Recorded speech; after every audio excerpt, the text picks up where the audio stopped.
여러분 안녕하십니까? 10월 9일 뉴스참의 조범희, 안현주입니다.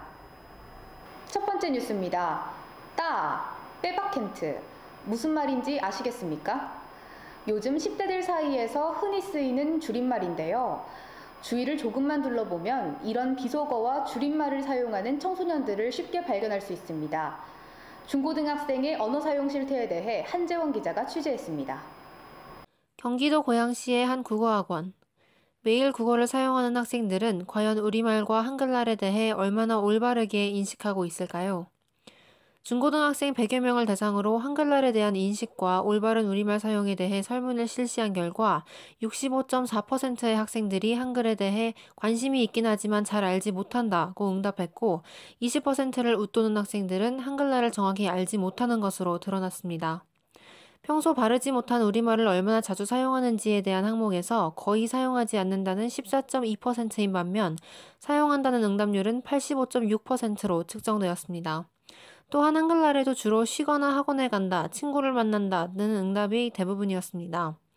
한글날을 검색하면 한글날 공휴일, 한글날 쉬나요 등의 연관 검색어가 등장하고 비속어와 줄임말은 습관적으로 사용하면서 기본적인 맞춤법은 잘 알지 못하는 학생들이 많습니다. 단지 한글날을 학교에 가지 않아도 되는 쉬는 날로 인식하는 것이 아닌 그 의미를 되새겨보고 올바른 한글을 사용하려는 노력이 시급해 보입니다. 뉴스참 한재원입니다. 한글날은 시민들의 꾸준한 노력으로 지난 2013년부터 공휴일로 지정됐는데요. 한글날이 공휴일로 지정되기까지의 과정을 뉴스참에서 집중 취재했습니다. 이경국 기자가 보도합니다.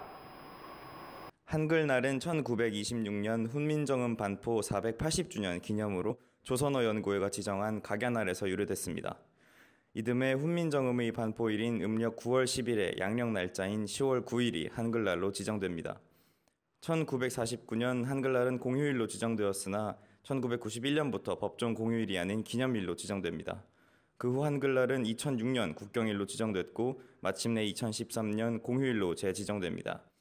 87년 동안 수많은 노력과 과정을 거쳐 한글날은 공휴일로 다시 지정될 수 있었습니다.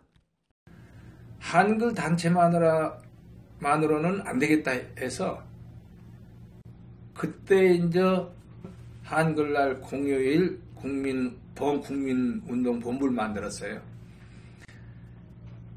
교육단체, 전교조와 교총도, 또 민족운동단체, 흥사단이나 민족문제연구소, 일반 사회단체까지 다 모아서 한글날 공휴일 되찾기 범국민연합이라는 걸 만들어가지고 거기에 내가 상임 대표를 맡아서 여러 단체가 힘쓰고 그렇게 해서 2012년에 드디어 이제 그 각의에서 그 제정을 하게 되죠. 공휴일도. 그래서 이제 되돌린 거죠.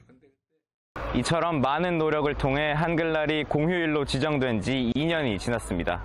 한글날을 단순히 쉬는 날로 인식한 것이 아닌 한글의 가치에 대해 다시 한번 생각하는 뜻깊은 공휴일이 되어야 할 것입니다. 지금까지 이경국이었습니다. 10월 9일은 한글날이 569도를 맞는 날이죠. 한글날을 맞아 광화문 일대에서 한글문화 큰 잔치가 열린다고 하는데요. 자세한 소식 하지희 기자가 준비했습니다. 한글 나무를 만들고 한쪽에서는 춤사위가 벌어집니다. 무대 위에서는 사람들이 한글 옷을 뽐냅니다. 작년 한글날에 열린 한글문화 큰 잔치 모습입니다.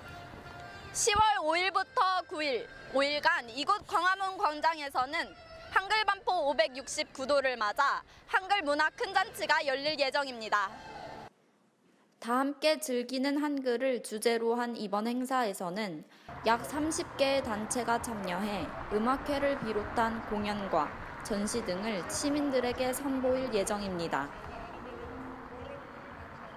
저희 뮤지컬 세종이도의 꿈은 한글 창제와 과학 그리고 예술을 사랑하신 세종대왕님의 이야기를 담고 있습니다.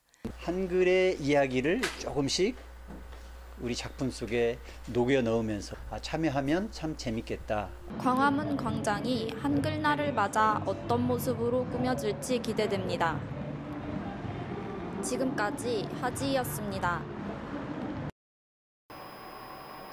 닭도리탕과 오뎅과 같은 일본식 표현은 현재까지 무분별하게 사용되고 있습니다. 광복 70주년을 맞아 무심코 사용하는 일본어 표현에는 어떤 것들이 있는지 송지은 아나운서가 전해드립니다. 올해는 광복 70주년이 되는 해죠. 그럼에도 불구하고 우리 언어 습관 속에 일본식 표현들이 많이 남아 있는데요. 그래서 오늘은 일본식 표현을 바르게 알려드리고자 합니다. 제 역할을 한다에서 역할은 할 일, 구실, 노릇 따위로 바꿨어야 합니다.